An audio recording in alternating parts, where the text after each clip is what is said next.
सदा सत्स्वरूपं चिदानन्दकन्दं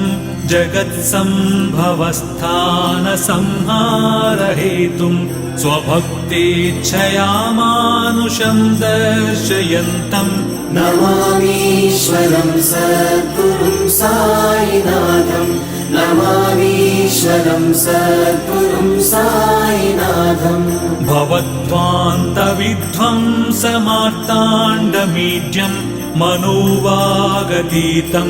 मुनिर्ध्यानगम्यं जगद्व्यापकं निर्मलं निर्गुणं त्वां नमामीश्वरं सद्गुरुं साईनाथं नमामीश्वरं सद्गुरुं साईनाथम् भवाम्बोधिमग्नार्दितानां जनानां स्वपादाश्रितानां